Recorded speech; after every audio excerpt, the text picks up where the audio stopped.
Hello, Raghu sir. Good morning. Manoj here. Yeah, good morning, sir. Good morning, sir. Sir, we will wait for 2 more minutes. Okay.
Yeah, a very good morning to all the participants. Welcome to EDP session of day 3. So now I request to Manoj Kumar sir, please take over the session. Thank you. Thank you, Raghu sir. Good morning, everybody.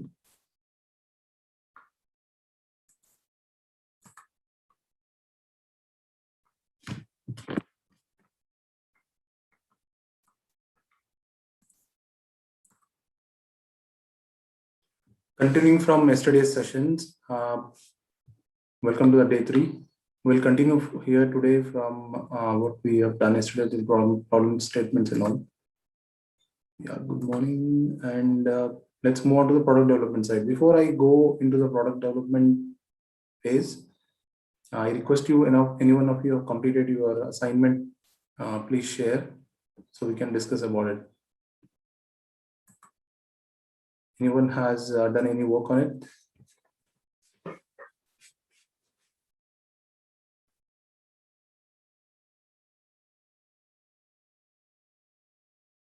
Yes, no, anything?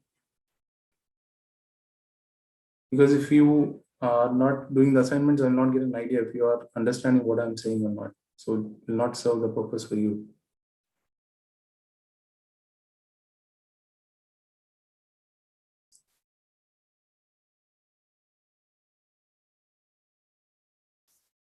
Anybody got a chance at least to look at it?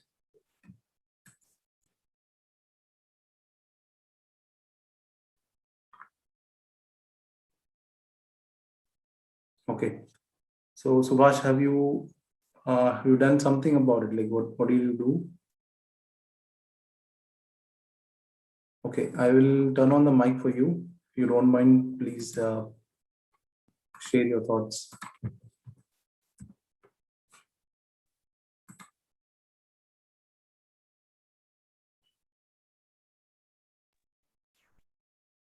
Yeah, please go ahead. Yes, sir. I have said, sir, reason. Your voice is breaking. Can you repeat what you said? Yes, sir. What I'm getting response, sir. Probably you chat because I'm not able to get your voice.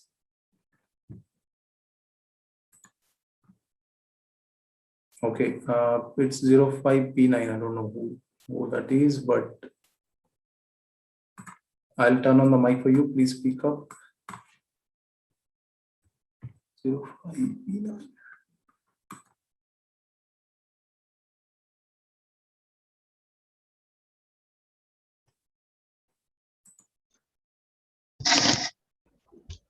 Good morning, sir. Yeah, very good morning. Yes, sir. I am Vishnu.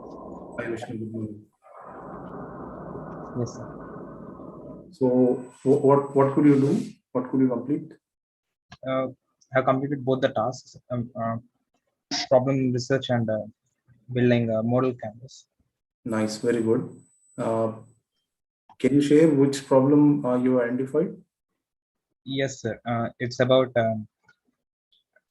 electric vehicles. Okay. One of the main problems is range anxiety of the public. That's the reason why electric vehicles develop. Uh, the people aren't interested in electric vehicles yet because they got very low range, and one who travels from state to states wouldn't. It's not.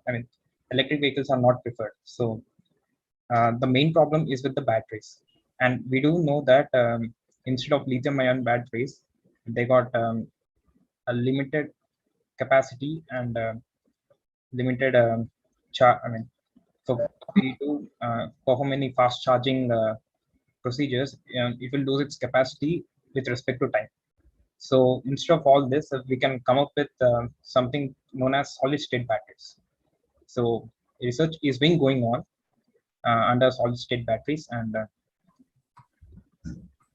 yeah, I've done. That's pretty awesome, Vishnu. I really appreciate that. Let's go a little bit back and understand which area of your interest you have taken it. Like we were talking in my presentation. Yes. So electric vehicle is your passion. That's the reason you have chosen that. Yes. Okay. Any particular vehicles you drive that you have passion about? Yes, sir, I do. I'm planning of purchasing a Mini Cooper electric in future. Okay. So four-wheelers are your passion, right? Yes, sir. Very good. So that's the reason you have chosen passion as your venue and electric vehicle as a problem statement. And yes, under electric vehicle, you have taken the range anxiety as a problem statement, correct? Yes, sir. Very good. It's very good job, actually, Vishnu. That's exactly what we are looking at. You keep tracking what updates are going on in the world and also in India. Sure. So you understand what's going on and how technology is developing. So that will help you figure out where you are and what you can do about it, right? Yes, sir. Sure. Definitely. And regarding the business plan, which company you have taken as example? Tesla, sir. Okay. Because they are doing some research on battery technology as well. Well, they're still at lithium-ion batteries, but right. So one thing I will point you regarding on going back to the problem research. never try to give the solution also when you're talking about problem statement. In your case, you were saying like we are looking at lithium ion and also some other batteries technology, right? Yes. So when you're giving a problem statement, avoid giving any solutions. Sure, sir. Okay. Okay, it's part of your learning, nothing wrong, but avoid giving a solution. Just say, talk about this is the problem. That's it. You stop there.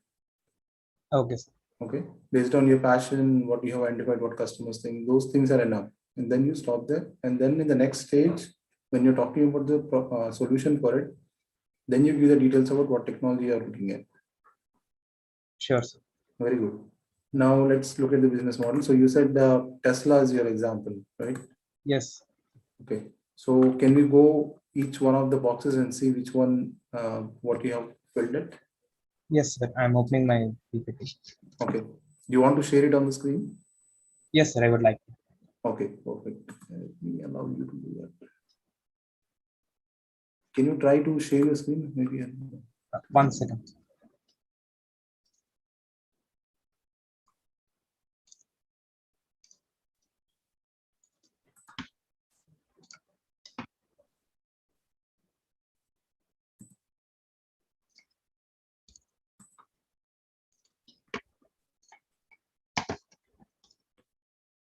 No, sir. It says horse disable the participant.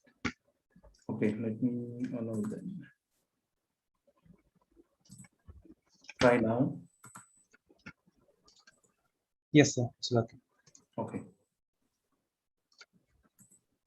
Yeah, I can see your screen. I believe everybody else can. Yes. Yeah. Okay. Yeah, please go ahead. Yes, sir. Key partners. I mean, the firms who produce raw material. Sorry to interrupt you, Vishnu. Start with customer segment. Who are your customers? Like the sequence I gave you yesterday, right? Better to go with that sequence. That will give you a better idea. I will tell you. Start with customer segment. Then I will tell you which one to go. Sure, sir. Customer segments. Like most of the people do prefer sedans and hatchbacks. I mean, so many middle class people could afford sedans and hatchbacks, and some who are interested in the long range activities would like to prefer SUVs and multi utility vehicles, and also semi trucks because they are one of the main reasons who are uh, like um, producing way more carbon dioxide, Right. since they are the most active vehicles, and they're also active in producing carbon dioxide and all other greenhouse gases. So Okay. these That are makes sense actually because they are producing more emissions, so it makes sense to target them. That's what you're trying to say, right? yes, sir. So Good. that the current technology, the battery technology, is not that capable of dealing with the semi trucks and all. Right. So these are the customer segments. Okay. Next one would be value proposition. Value proposition. Yes, sir. One is range anxiety in people, and that would be reduced, and low cost because compared to lithium ion, which lithium itself is costly, uh, and convenience, like if you're out of battery, you can charge it in minutes. Up to 80% you can charge it in minutes, like let's say 10 or 10 to 5 minutes. So this would be in near future, it might be like refueling your petrol. The time taken from refueling petrol will be equal to charging your batteries from Right. 0 to 80 or 100. Okay. Third one would be channels. What channels you are going to use? Yeah, social media and YouTube ads, promoting the technology and how advanced and how user friendly the product would be, so that customer would feel more comfortable to select this particular product. Okay. Next is customer relationship. Yeah, customer service 24/7 for all kinds of vehicles, not only for semi trucks since they're active all the time, but also the normal vehicles like hatchback, sedans, and all. They're also active.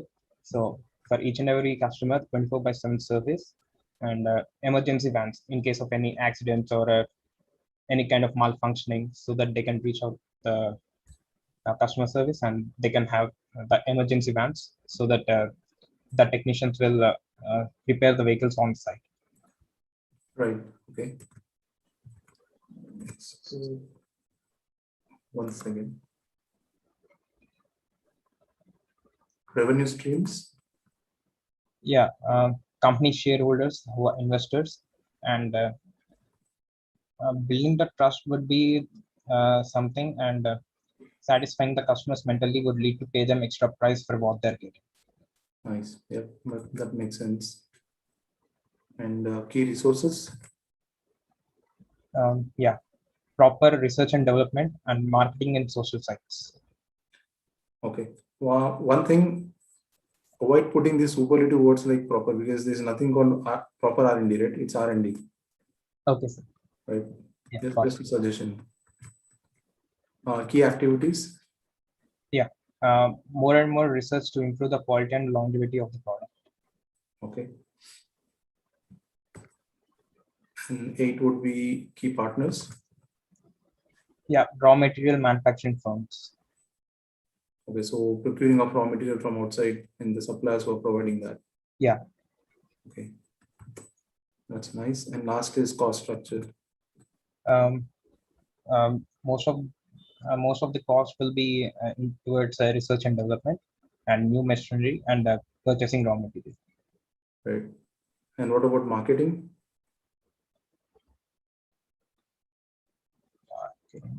Cost that will cost you money, right, for marketing your product. Yeah. Yes. So, okay, but overall, pretty good job. Thanks for sharing, Vishnu. You're welcome. Yeah, it's really good work. Okay. Take back. Shall I stop sharing the screen, sir? Anything else you'd like to share? If not, you can stop sharing. Yeah, that's it, sir. Okay. Thanks for this opportunity. No problem. Yes. Is there anybody else who likes to share?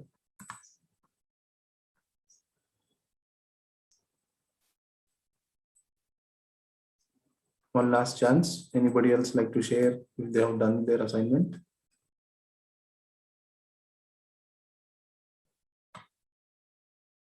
Okay. If not, we'll move on. But Subhash, if you have notes, you can just type it in the chat. We'll review it.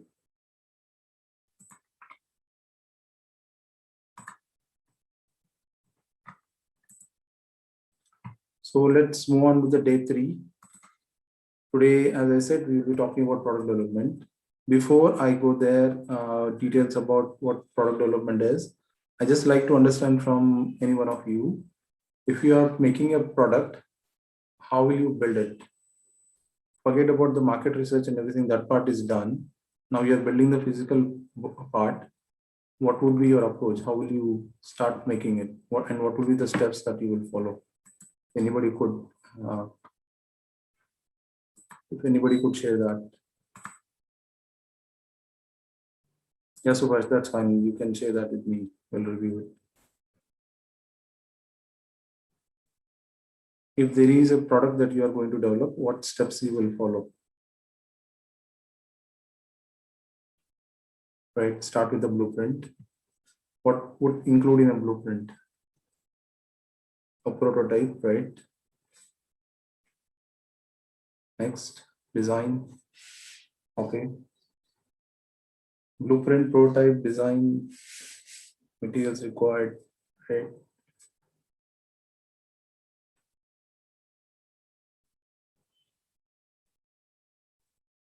Okay, so the input I got: blueprint, prototype, design, materials required, right? So these are key parts of your process.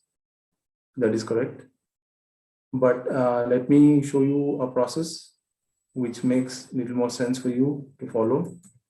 Before that, just wanted to make you understand like what actually means a product development. It's a typical definition which says that all the stages that are involved in bringing a product from concept or idea through market release and beyond. So basically what it means in simple terms, you got a problem statement from all the research that we have carried out, talking to the customers and your understanding.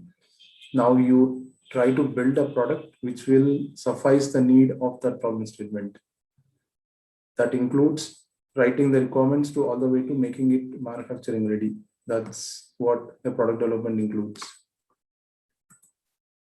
Right, product design to revenue cycle. One of your friends has said product design to revenue cycle. That is right. It's an overall step. But if you think about it, what generally happens in big companies and also startup companies, this is one of the reasons why most of our startups take so much time and money and finally end up not being good, because they follow something called a waterfall method.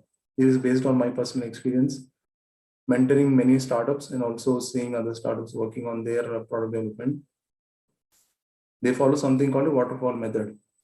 What it essentially means is you start with a problem or an idea. In your case, most of the cases, they start with an idea. They start designing it, they implement it, they make some verifications and validation. They do some maintenance and services. They don't go back and forth and see if they are meeting the requirements or not. They just follow like a waterfall. There's no checkout balances to check if it is met the requirements or not, if the product has met the requirement. It just follows one step after the other. And finally, they get a product which doesn't meet the requirements which the customer has given. That is called a waterfall method. Many big companies which used to follow it, now they are changing it to something called lean or agile methods. I strongly suggest you don't follow this kind of waterfall method, especially when you are in the early stage of your career or also in startup world. Try to find solutions or methods where you use lean and agile. Lean is nothing but you first understand what the requirements are, you build it, measure it, learn, you do it continuously, you go back and forth and check if what you're building is meeting the requirements or not. Not like just blindly follow the process. Don't do that, please. And while you're doing that, lean, also follow the agile. Agile is like you break the activities into simple parts and try to do it in a faster way. That's where the agile comes into picture. Seeing some comments. Waterfall method example, there are a lot there actually. Even if I'm developing a car, right? What I will do, actually I'll answer the question once I'm done with the process. You will understand what I mean by waterfall method. I'll give an example. It's a good question, but I'll show you later.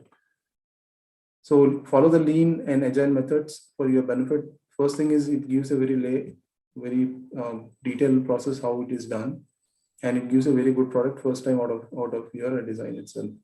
So instead of doing it again and again, breaking it and building it, it's better to do like this.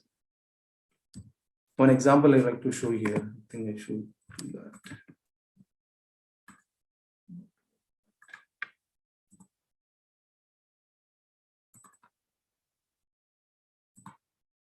I still have it.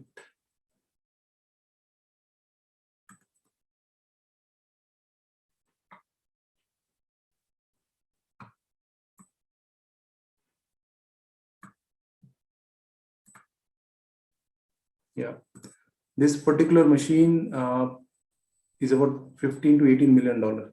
This used to be built with waterfall method previously. This was like 15 or 18 years back. So what they do, they find out what customer needs, they'll write it down in a document. Later they make a prototype, they test it, and they again find out like the requirements are not met. So they go back and again they redo their engineering again, build the machine again, make a prototypes again, and then test it. And they find out still there are some issues. So to avoid that kind of issues, they started doing this lean Six Sigma methods and agile. Previously, it used to take 4 years for them to develop one single machine with that kind of iterations going back and forth. Now these machines are built in 18 months with these advanced methods. So in real world, these kind of methods are used and it gives a lot of value to you. It decreases your time for making the machines or any product you are making.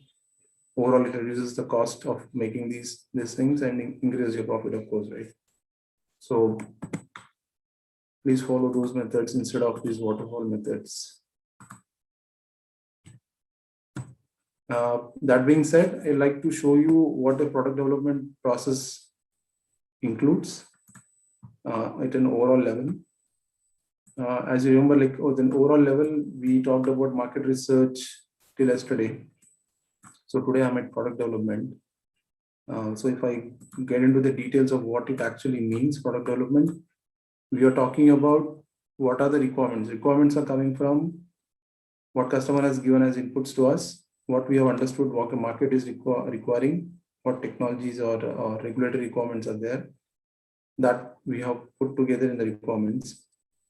And then there is something called TRLs. These are nothing but the technology readiness level. The technology what you are developing, what is the level of your technology? Is it at the very initial stage or is it at the production stage?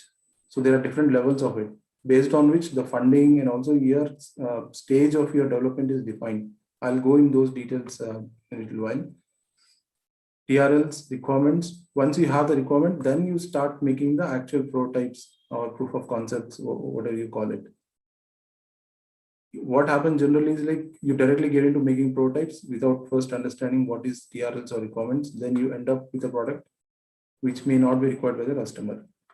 So first you understand what are your requirements in terms of there's so many things that goes into it. I'll go in details what each one of them means and at what level you should go for funding. That depends upon this TRL level. Once you have a concept of proof of concept, you go to something called engineering validation. Engineering validation is nothing but all the technical stuff that you are trying to put in your technology. You try to validate that. I mean, validate is nothing in simple terms as you make sure your product is meeting those technical requirements or not. That's what is done in engineering validation. At this stage, you also get hardware validation and engineering prototypes completed.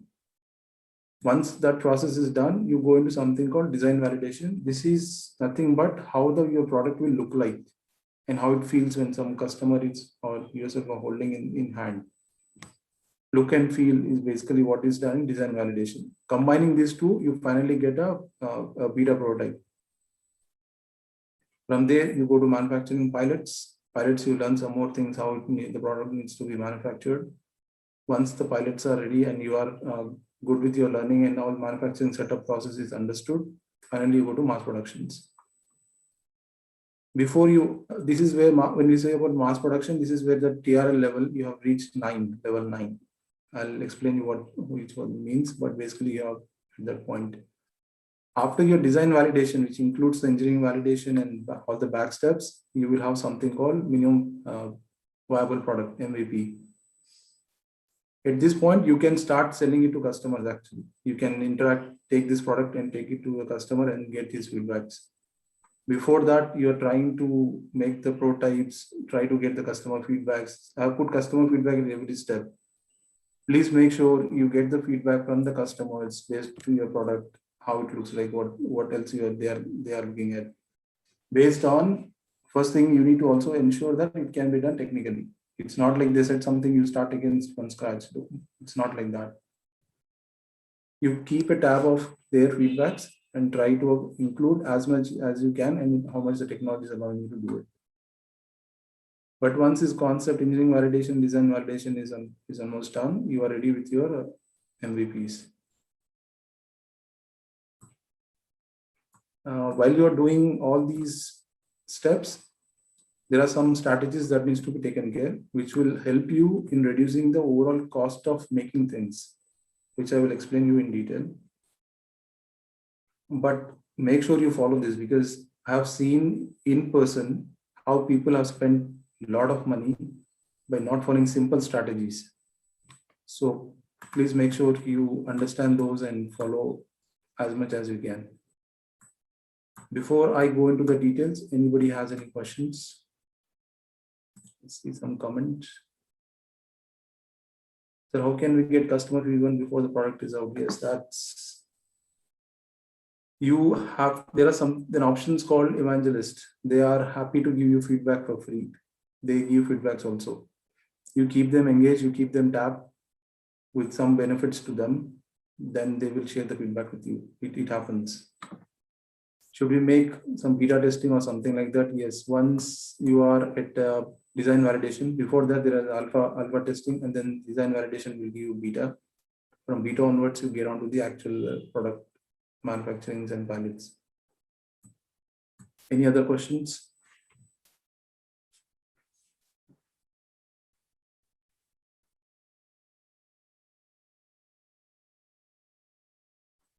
Okay, let's move on with the details of each of these steps. First, I will talk about TRLs and then requirements.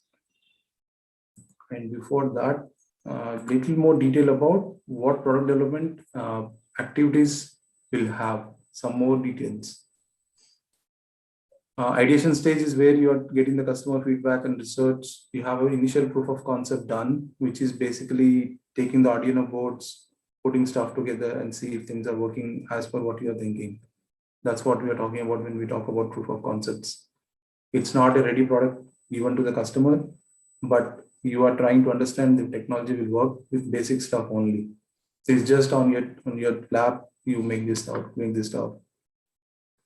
Then you start on the engineering side, capturing all the requirements and technical specifications. You do your component calculations, like in this case, like Vishnu was telling battery, right? So you do your calculations in terms of what material you use, how much material you will use, what will be the size of the battery, what will be the weight of it. Those kind of calculations are happening initially itself. Then you build something called preliminary bill of material. These are list of components that may go in your product. These are all work in progress lists because you don't know at the start what components or finally you're going to offer to the product, right? So you start with the initial bill and then you build on top of it. That's bill of material. These two concepts, systems engineering and virtual engineering. If you are not using it right now, I strongly recommend start working on it right away. This includes systems engineering. If you are developing any technology, you need to understand the interaction of different components that will be there in your product. That's part of systems engineering. It also gives you idea, first thing, like how they're interacting. Second, how they will fail or if there is a failure and what you can do in the design to avoid it. Those things are very important, right? If you think about a product, if it is failing, it's not good in front of the customer and you don't have an understanding of it after it fails, that means you have not done your job really well. Systems engineering will allow you to do that upfront before even the product is being even built before, or even a small part is even bought. Try to learn that. In this, it also includes a concept called failure mode estimate analysis, effects analysis, which is there in your engineering. That is extensively used in companies, in startup companies also, to understand how your product will fail even before you actually build it. It's not that the topic is there in your studies, it is actually used in the real world and it adds value to you. You need to have a clear understanding about your product. That this will help you. Virtual engineering includes CAD/CAM or CAE, right? Or computer aided systems that you can use to build your product. In this world, if you are buying components and testing it and building stuff, it has no meaning, especially when you are in the startup stage. You try to avoid the money taking efforts. You have to lessen your efforts so that you can save your money. And virtual engineering is one of the tools that will help you a lot in understanding the product, doing your virtual models, do all your CAEs, computer engineering methods, like FEA, right? FEA, CFD is all part of CAE. CAD is basically all your tools that you use for making 3D models or 2D drawings. Believe me, we have done it and it is being done, and I've made many startups do it using CAD to develop their products first, take it to the investor and get funding for it. It happens and it can be done. But you have to be very careful how you do it, what you are capturing in your CAD and CAE models, how you are developing it. So if you are not using any tools right now, I strongly recommend to learn it. There are free tools you already know. I will be talking about that in the later slides, what free tools you can use, especially for CAD, CAE, and also electronic development also. Firmware software development, it's part of the engineering. This, I'm sure you guys understand what is making the components to work, the circuit boards, how you develop, that's part of engineering development. Design, as I said, how the look and feel of your final product will look like. So styling, how you want presentable to the customer. Is it easy for him to hold and use it?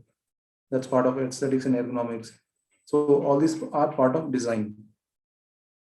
I'm not going to details. Maybe tomorrow we'll talk more about the design and engineering. I'll cover some today, but keep this in mind. The first look the customer gets of your product makes a big difference. So make sure you follow the design principles.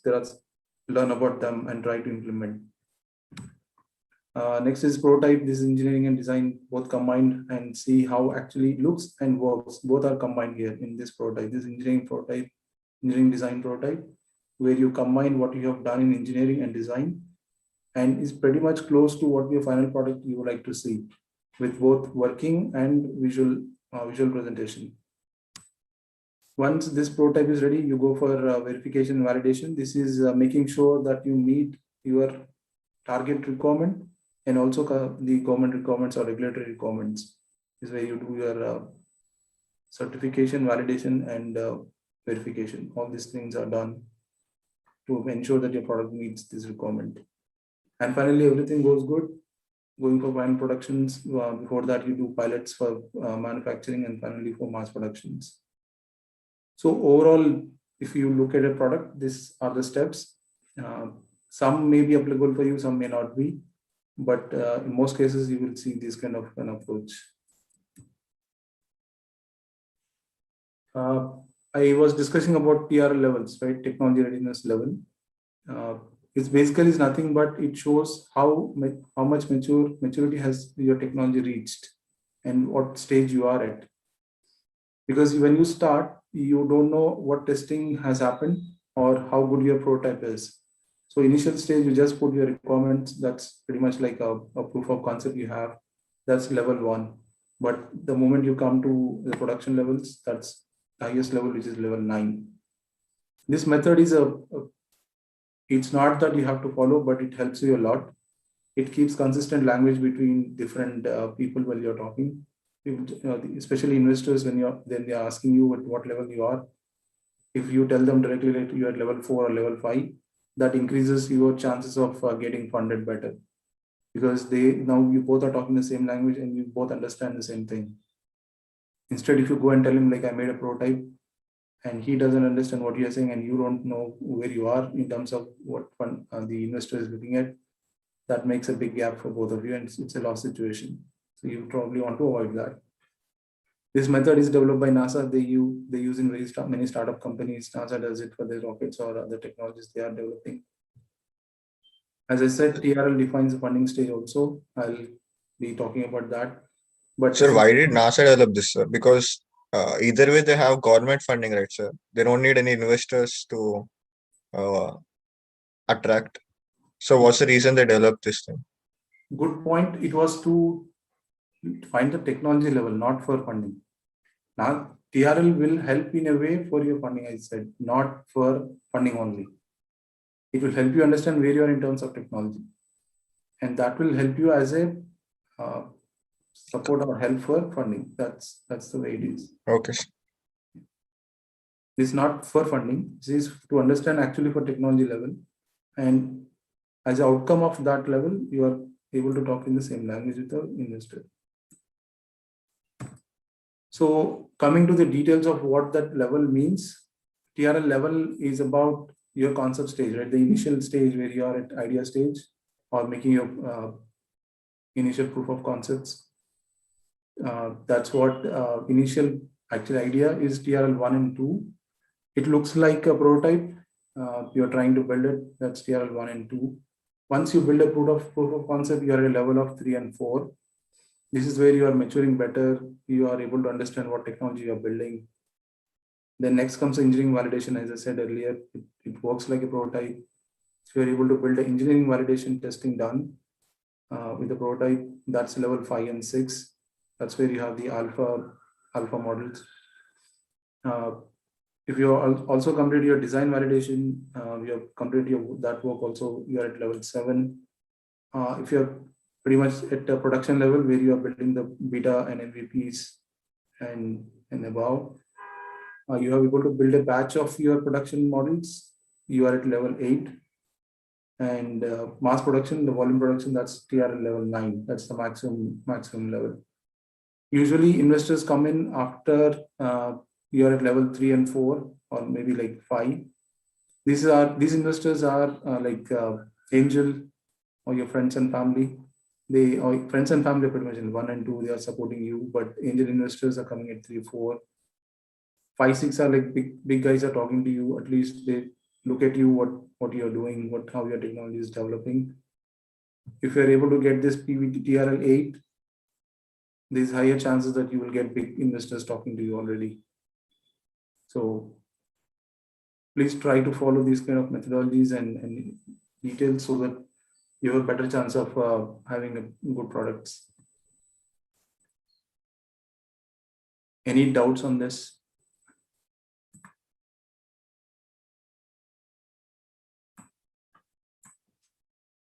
Any questions before I move forward? This PowerPoint will be shared, don't worry about it. I will share the PowerPoint, you can review it.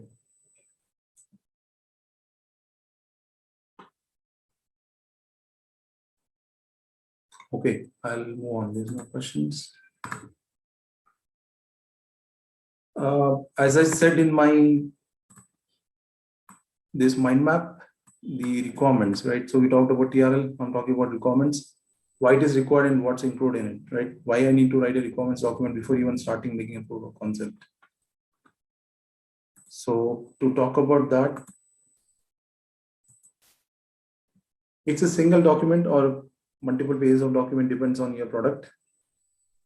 It defines what you're trying to do, what features you're going to offer, and what are the functionalities, and among other things that needs to be included. Instead of blankly doing a product, you don't know what you are doing. If there are team members, they have no idea. All it is there in your mind only. There's nothing written down. We have seen cases, things getting missed out, especially the key issues that are there for your product or the key things which the customers wanted to know.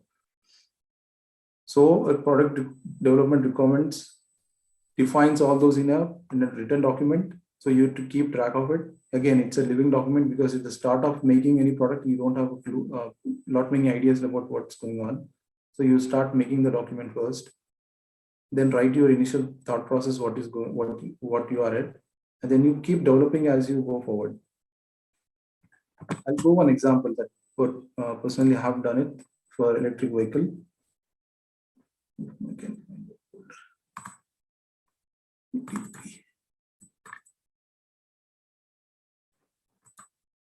Probably don't have it. Okay, so the point is, I don't think I have that file here, but the point is you start with some initial thought process of what the requirements would be, then you start developing on top of it. So what actually is included in it? I'll get to that, but why it is needed actually. As I said, if you are working in a team and each of you are working in different parts of that technology, if you are not talking to a common language, there is a possibility you will miss out on many things. So to capture all those things and avoid the situations where you will miss major stuff, you write in a document all your technical stuff that might be part of your technology. It helps you keep track. It sets you a boundary. So if you don't set, the customer said something, you started with something, and the customer come back with some other requirement, your design keeps on expanding and it has no limits on it, right? If you keep doing that, you will never come to an end of a product. It will just keep on going forever. In that case, you will lose your market, you will lose your business, right? So to set a boundary, you should have a requirements document that keeps a set of things that you're trying to accomplish. It helps in brainstorming, requirements document. It helps you to show on the screen and talk about with your team members. Or even if you are only a single member, you can think about like what I'm doing about a particular item in the requirements document. It helps you to brainstorm. It documents product specifics. What I mean by product specifics is like, let's take off a drone, right? If you're developing a drone, what will be the size of the fan that you are going to use, or the propeller that you are going to use? If you don't document it, there's a possibility you end up with some other design that you started with and you have no clue, and it may not match with the structure that you have built. So you keep track of all the specifics of your product. It will help you in a requirements document. Goals and objectives, what you essentially started with a goal in mind may get lost if you don't document it properly. So better to write that initially itself. It may change, but at least you have a track of where you started and where you are now. When you are building any product, you do some assumptions, right? So you think like this is possible, but technology, there could be some limitations on the technology you may not be able to do. So better to write them down, document it, and see how it is impacting your final product. User stories are nothing but the customer feedbacks, regulatory requirements. You are making a product and it is not allowed to be used in the real world, then it's waste of your time and energy, right? So you document the regulatory requirements first, like the government requirements, document it and try to meet them. Try not, but make sure you meet those requirements. The requirements documents also helps you in tracking the expenses that you are putting in to make the product work, right? So you're building a product, you are putting so much of energy and money to buy stuff and whatever is required to make it work. So if you don't keep track of it, you lose track of what your R&D cost is, which will not help you. If you are not keeping track of R&D cost, then you don't know how much you have to put for the final price for the product, how much you have to put for the called this taxes and also. If you don't do the first step down the line, you're missing many things. So keeping a track of stuff is required, and that is part of the requirements document. So what it includes actually, it basically includes a product description. As I said, if you are building a drone, what is the capability of the drone? What height it can fly? What speed it can go? What is the range of it? All those things can be part of this product description. Specifications is for the particular drone, if we are using, say, a motor, what is the capacity of that motor? All those details are part of the specifications. I'm just giving simple examples here, but basically that's what part of it. Key features, these are like additional things that you're giving, which the customer is expecting from a company, and which can be better than the competition. So features are, for example, like if you buy a car is giving you a moonroof. That's an additional feature. That's not a regular thing the customer is expecting, but moonroof or sunroof is a additional feature you are giving for the product.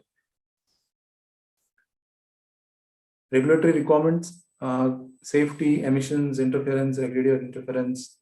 These are defined by the government and there are regulations that needs to be followed. I want to show you one example for that, especially for a car. Yes.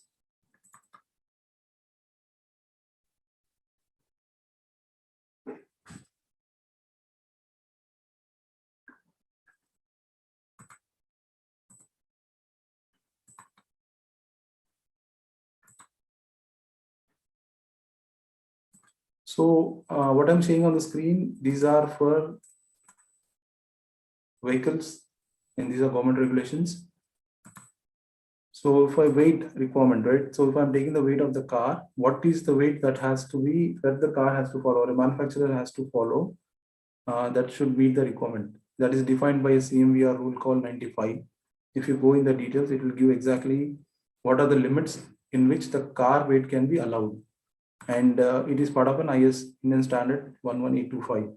Same thing for brake test. If your vehicle is meeting a brake requirement, how will you define it, right? If you are able to meet this IS 11852 or 96.4 of CMVR rule, it clearly defines in what distance, after you apply the brake, in what distance the car has to stop, at what speed it is coming, at what distance the car should stop. If it is able to meet as per this requirement, then your car is certified for brake test. Any product you take, you have to first find out what are those regulations that needs to be taken care. If you make a product without understanding these regulations, I've seen cases where people have failed terribly wrong, because finally they come to know that they have missed these regulations and they have to go back and change the complete designs. In colleges and schools, we hardly get to know these standards and regulations, but in real world, this has to be followed. That's one category. Same thing for different parts of your car, which kind of test is allowed and what is acceptable. These standards clearly defines the acceptable limits also. So that's part of the requirements document when we talk about regulatory requirements. Reliability. We probably heard about a vehicle or a product running for so many months or so many years, right? That's part of your warranty. You will say like, if this product will work for 2 years without any fail. If something happens, I'll give a warranty cost to you. That's what is part of reliability. If you are building a product for endless life, that is not a good way of engineering, because you want the product to sustain for a certain amount of time only, and later it should come back for service to you, because that makes money for you. So it's financially, it is required for you for your sustenance also. But you should be careful about how much that duration should be before the warranty period comes up. It's all part of technical calculations that you will come to know how to define that reliability goals. There are testing, there are methods in engineering that will allow us to estimate how much will be the life of your product.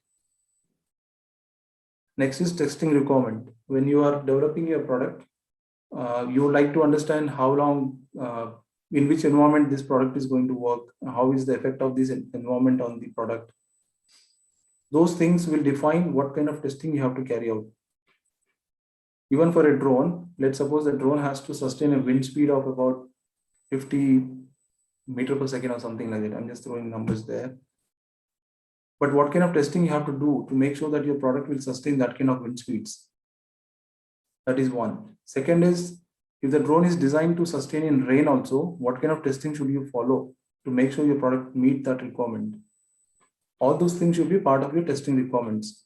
You may not know all these things in day one, but you have to keep tab of these things so you can document them as you learn about your product. Environmental requirements, in which environment the product is supposed to work. For example, like battery, right? You are putting a battery in electric vehicle. It's so warm inside, there's no airflow. So that battery has to sustain those temperatures.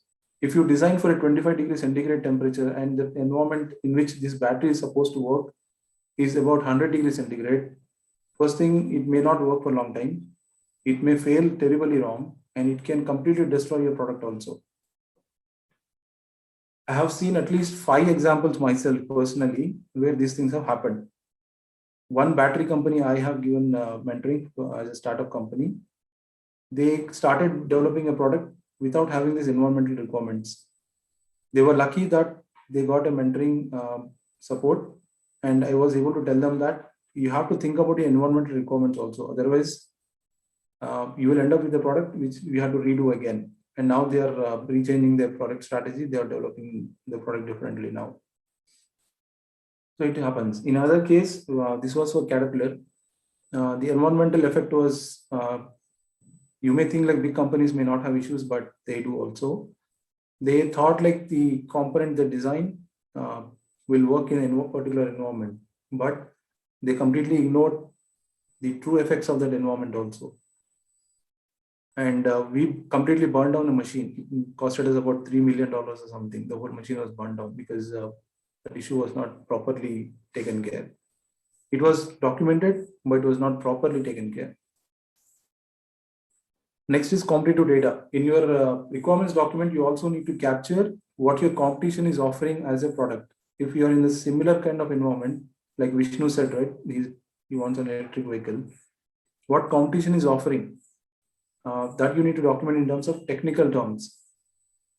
Otherwise, you may end up making a product which may exactly look like or pretty close to what the competition is offering. So which may not be a good idea. If you want to give a little better or a superior product than what competition is already doing. So what happens in companies, you try to identify your immediate competition, which is direct competition to you. You go to their website, you download all their technical documents, what they have posted at least online, and get the information what is there. This we have done for Tata Group, Tata company, while we are developing this JCB similar machine or shin drying machine. So we documented everything, what is offered online, and we also try to get any documents or papers they have published where there could be some more information which is not directly available on their website. Third, we did something called competition benchmarking. Probably I told you earlier. We have taken one machine. We bought a complete machine from the competition, from one of their dealers. Completely opened the full machine from all the way to the bolts that you have used, and documented each and every part of it to understand what technology they are using, what materials or what designs they have, and weight, including the weights also. All this information helps a lot actually. Assumptions, as I said earlier, any product while you're developing, there will be a lot of assumptions because there could be some limitations on the technology, or either you don't know or we are still trying to learn. So you write down those things which you don't know at that point of time and which you are assuming.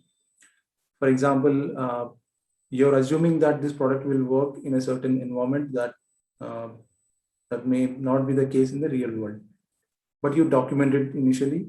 But when you're done at the final stage, you will make sure you meet the final requirement. Industrial design, you document how the shape and material will look like. Packaging, as the name itself suggests, you try to put initial thoughts about how the packaging will look like, the outer look and all. Serviceability, one other issue, because no product is 100% right all the time, right? So some issues will crop up. So how will you provide service issues to them? We'll make sure if any issue comes up, how will you provide the service to it? So you document those things in your comments document. Before I go in some more details, any questions or comments? There's one chat here I can see. So where do we get all these data? I believe you're asking about specs and competition data, right? I think I probably covered it. This question came earlier. This is Vishnu. It's your question. I don't know, to answer your question, I think where this data comes from, websites of the company, the competition. That's one method of getting competition data. For regulations directly from the government websites, you get it. That's the two ways of getting this information. I wanted to show one example of a car, what goes in actually requirements, technical, before that, actually, sorry about that. So we talked about the requirements. Now, if we talk further in the technical terms, what actually needs to go in it. When I'm developing a technical document, I'm looking, as I said, multiple things. I'm taking an example of car. If I'm trying to develop a car, what target specifications, requirements, features, competition data, reliability, and finally the technical spec I'm trying to develop. So this gives a list of those things. I don't know if I want to go in detail in this. Target spec, let's take one example. Target specifications, I'm trying to provide a product which has a maximum speed of, let's say, 150 km/h. That's my maximum speed, right? That's what I'm going to offer to my customer. And with a fuel efficiency of certain kilometers per liter. And it can go, this vehicle can climb vertical or incline of about 7 degrees to 10 degrees, something like that. I'll start with that definition. And what kind of fuel type or emission compliance. So I'll start documenting each and every detail. So basically we start putting all these details one by one, and you put your numbers as per your understanding at that stage of development. Then comes government regulations. As I was talking earlier, you try to understand different regulations. For car case, safety in terms of horn horn is mandatory, and what should be the decibel level of sound that should be there for that horn. Brakes, at what distance should the vehicle should stop after you apply the brakes. Lights, there are mandatory lights requirements for the car all around. Seat belt, again mandatory. So these are all safety requirements, right? So these are mandatory stuff. And then comes the environmental requirement, which is emission levels and noise levels. When we're designing any vehicle or the things which are vibrating, they emit so much of noise. There are requirements that needs to be met. At certain decibels, a human person is allowed, which is normal levels of noise levels. So those things to be taken care when you're designing a product. Also, overall dimension. A vehicle, when we are talking about, or any product, has a specific dimensions that it has to meet. It should be in certain range of dimensions. So when you're designing your product, you write in your requirements document all these things upfront. Start with this some initial dimensions, and then you, as you develop your product and move forward, you will update it. For the features part, as I said, moonroof is additional feature that you're going to the product, or ABS or leather seats, touchscreen displays. These are not a required thing for the customer, but if you give these additional features to your product. Competition benchmark, same thing. What you are populating, you try to get that from their website, what they are offering. As I said about reliability, what is the life of the product that you are going to offer? There are technical calculations which will give these numbers to you that needs to be captured. And finally, all this is done. You go and find out what components will make sure you meet all these above requirements. So in terms of engine, what engine should I take? What should be the capacity of that engine that will give me the power or speed that I'm targeting or I'm going to offer to the customer? What should be my what should be the number of cylinders, sizes? What should be my maximum torque for that engine? What power it should generate? You will start selecting components based on these about stuff. That's like an example of how you develop your requirements actually.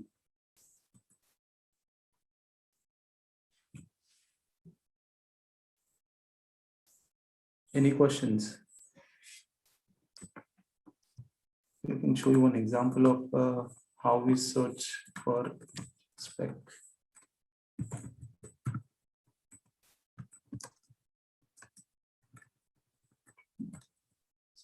If anybody has those ideas, you can share too, but usually this is how it is done. Let's say I find out there is one manufacturer who is making drones, and I'll go to his website and try to find out. We can open this website.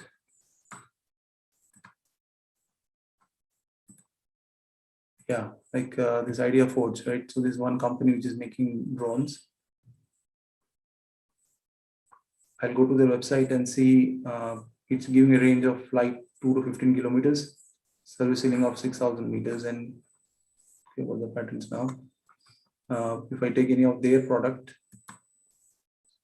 it specifies little more things. I'll try to first document it in an Excel file and try to compare and see what can I do about it, or how best I can meet or beat this requirement, right?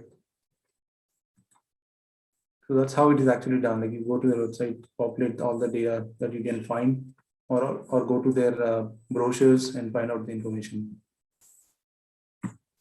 There's a question regarding websites related to regulations. It's product by product. It depends on which product you're working on. I will start with Google search first.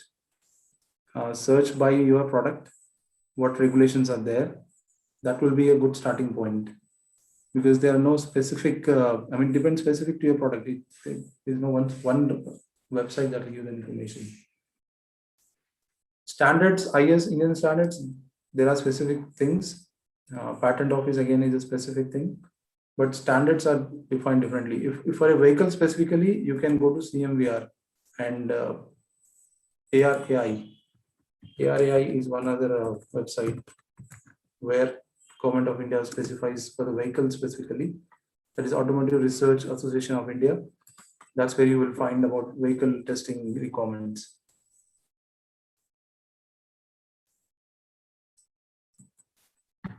Okay, that's one. Yeah.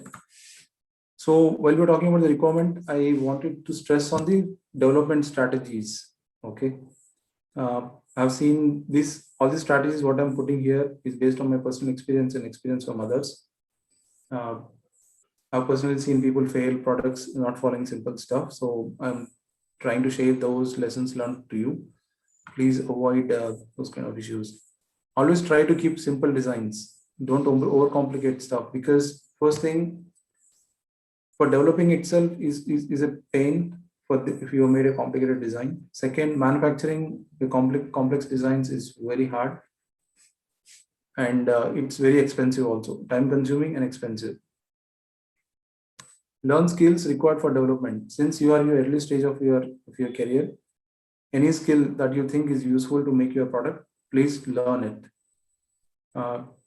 There are consultants, there are support organizations that are there, but knowing yourself firsthand will make a big difference. It helps you technically, it helps you in financial terms also.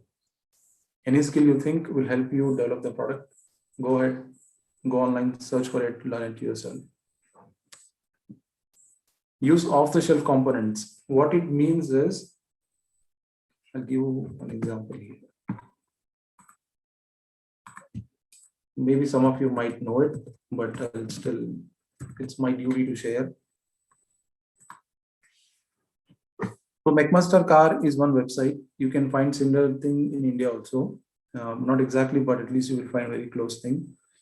It specifies different normally used hardware stuff that you can use for your product, right? We need hardware to fix our like fasteners or nuts and bolts, right? I've seen one company use very fancy hardware, so that they wanted to be different in their product. But essentially what happened is, by doing that, they increased the product cost like anything, which was much beyond the competition was offering.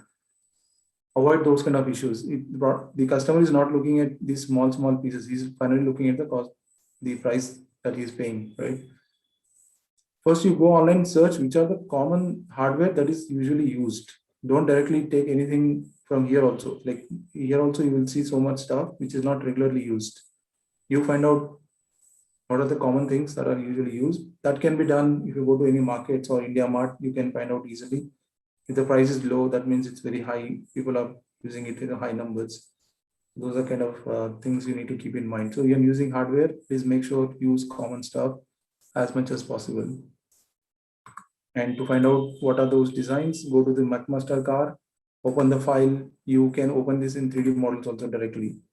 Click on any of the part numbers listed here. You go inside, you can get a 3D model of that particular part.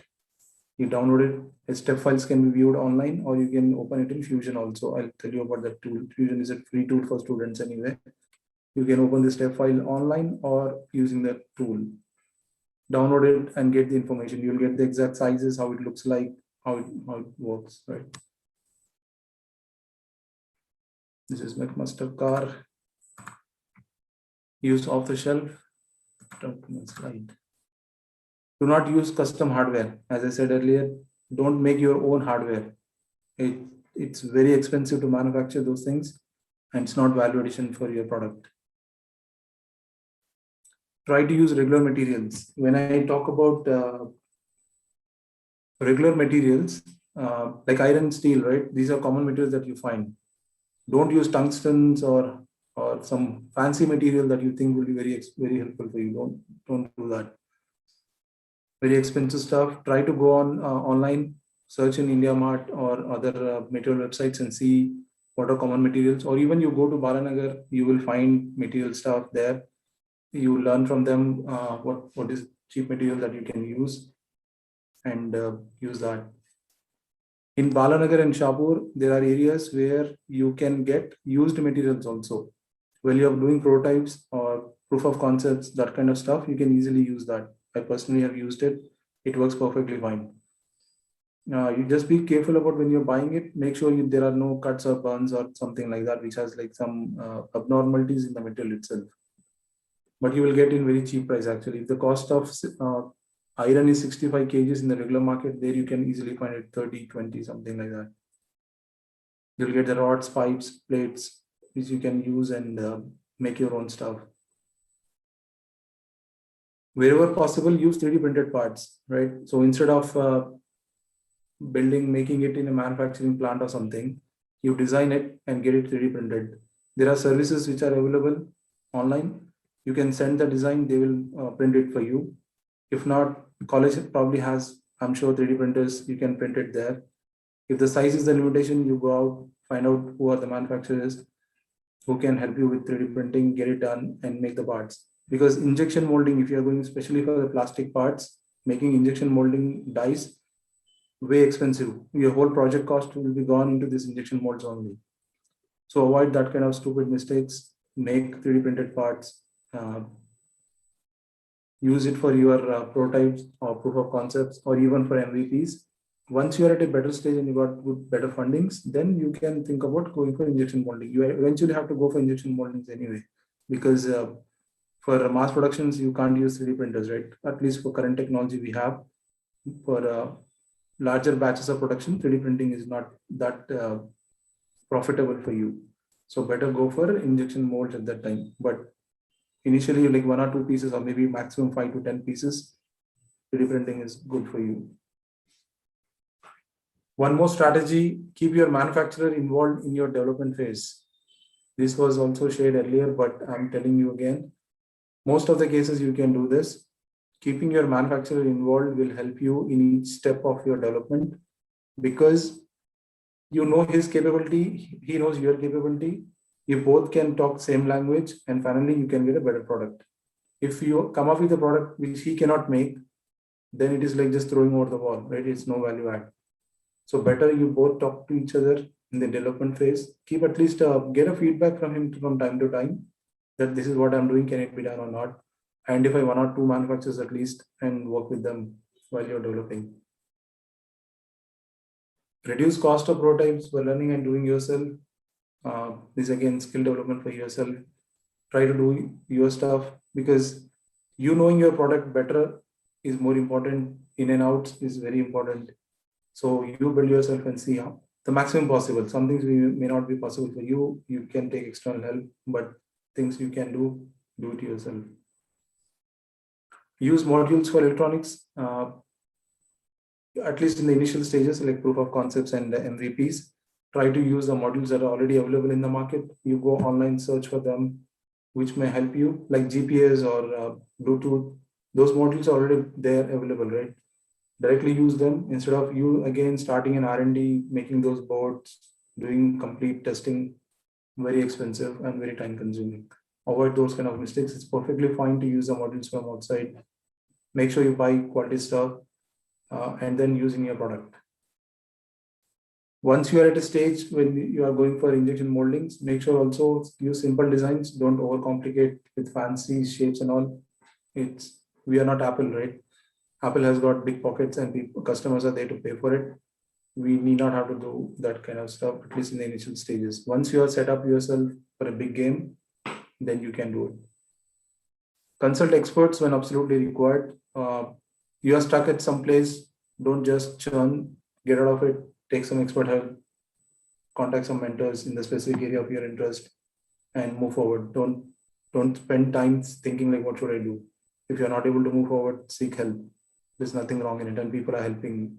People help a lot actually. About the tools, as I was mentioning earlier, there's one tool for you for circuit design. This is Tinkercad. This is a free software. What I'm sharing here is all free only. Just registration is required, which is also free. Most of you might know it. I don't know. Tinkercad is Autodesk product. It is used for kids to learn 3D designs. I would not recommend for you for designs Tinkercad. If you want to explore, maybe, but not for product designs. One thing for sure you can do here, if you want to visualize how the product looks like and you want to integrate in your designs, you can open those products in Tinkercad. For example, like a simple product like battery, right? Or circuit assemblies. That's motors also, I think. Components. Yeah, like LEDs or Arduino boards, or your gear motors, or 9-volt batteries, or breadboards. If you want to put them in a virtual model, you can take the models, you can export the models from here and take it into Fusion. I think Fusion, you have to make them, right? Instead, you can export the model directly from here to Fusion or download an OBJ or STL file and import it into the Fusion, and you can directly use it and assemble things and see how they are looking at, right? Instead of you sitting and making the motors again, no value addition for you.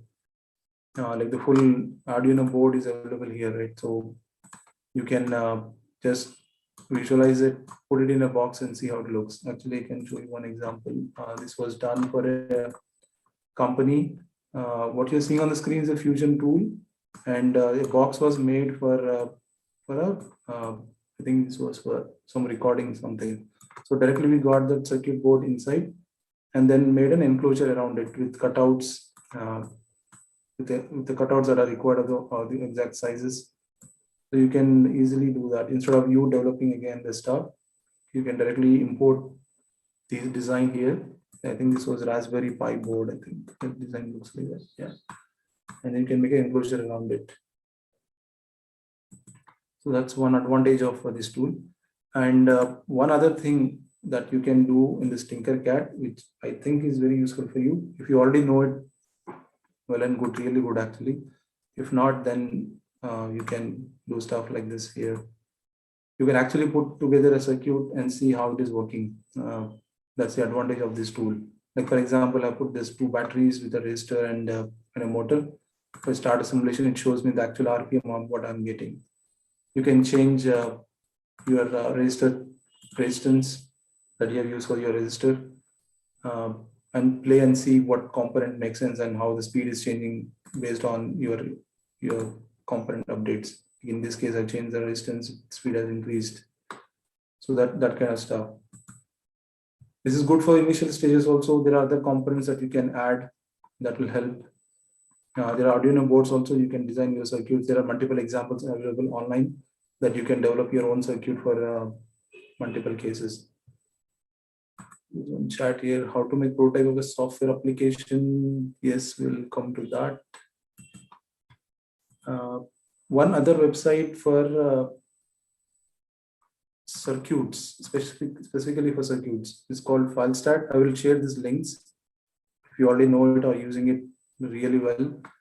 Here you can put your own components and see actually what is the difference in amperes and voltages and the different stuff that might be required for your developing your circuits. So use these kind of tools instead of buying stuff, making it, breaking it. Use virtual tools to your benefit so that you can learn faster and better, and you can do multiple things and multiple iterations while using these kind of tools. That's the whole idea about it. You can visualize multiple designs in using 3D models, how they will look like, iterate different circuits instead of doing one or two. Do your upfront work and then you go into the actual buying stuff. That's the way. And this process is used all over the world. Basically, the bigger companies and also smaller startups also do it, and it helps a lot actually. You're saving your money and time. I personally have used it. We have built products that are working in the field. As I shown you the example earlier, right? That machine was completely built on online first. We did all the analysis first upfront. Without prototype, that machine was built as a production model. I'm telling you that also. There was no prototypes. It was directly from concept directly into production, and that is possible. Only thing is, like, since you are in an earlier stage, I would not recommend that kind of stuff. You build prototypes, learn from it, then go for production. But direct from concept on paper to production is possible and it is done. That's where your virtual tools help a lot, and you need to be very smart in using those tools. That's important. So learn the technology, learn those tools in out, so you can use it for your benefit. Okay, I think I'm pretty much done for today. Any questions?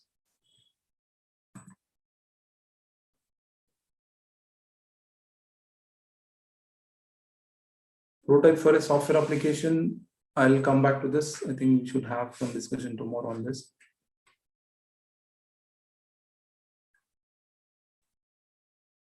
Is anybody there? See some 15 participants.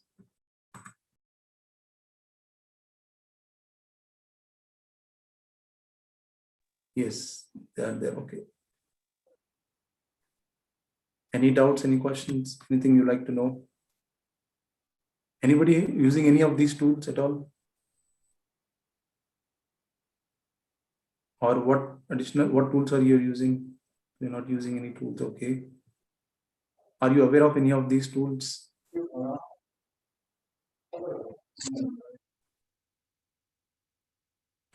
No, okay. So please learn, explore online. I was using AutoCAD and not aware of these online tools. Okay. Yeah, AutoCAD is good to a certain extent. Start using Fusion, you will like it.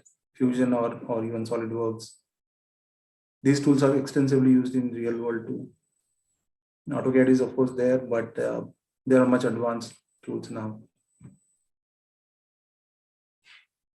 I am seriously requesting you guys, if you are specifically in the product areas, learn FEA, finite element analysis. If it's not covered in college, take electives or at least go online and search for it and try to learn. It will help you a lot actually in your careers, and also if you're thinking seriously about product development, it helps a lot. Finite element analysis and CFD, computational fluid dynamics.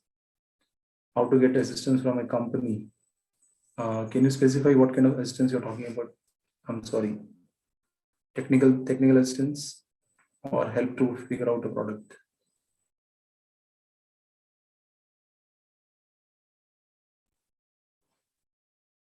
Technical, right? Companies are busy in their own stuff. They probably may not be willing unless you make connections with the technical people who are working in that company. They might help you. It happens. I can give one example. One of my students is working on developing a toy product as a startup company. He's an inter student. We wanted him to understand how soldering is done, right? And what is a good quality soldering. We approached an engineer who is in electronics, core electronics, and she helped him understand a good quality soldering. So people help. It depends on your approach. You make good friends them first. You connect them professionally. Seek their help. If first one is not responding, there might be somebody else who will help you out. It happens. It can be done. Find out in which company you are seeking the help. Go on LinkedIn, find out who's working in that company and try to get hold of them. What software would you suggest for 3D simulations, like in terms of fluid dynamics and all, right? Okay. When you're starting, you don't have money, right? So actually, I know one company, they give you free SimScale.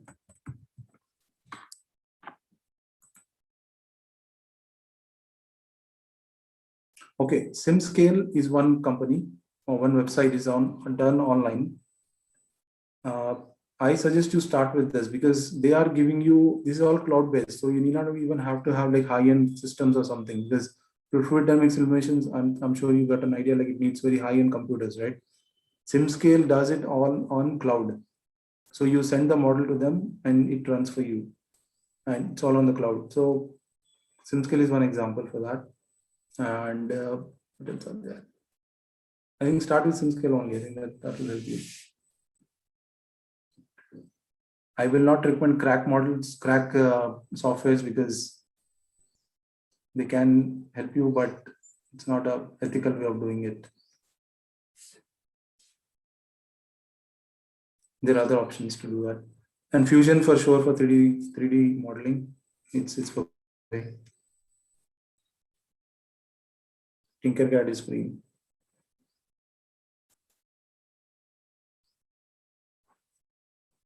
Any other questions?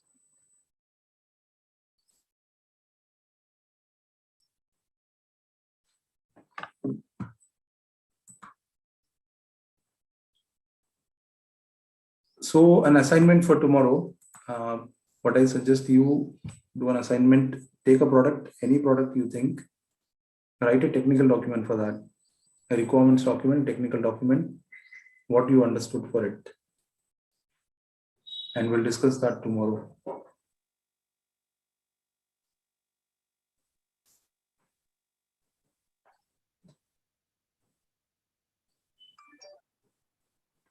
I think, Raghu sir, we are done here. Okay, sir. Okay. No other questions here. Thank you. Okay. Thank you, sir. The session was so informative. I hope it was really helpful to all the students. So meet you in tomorrow's session, sir. Thank you.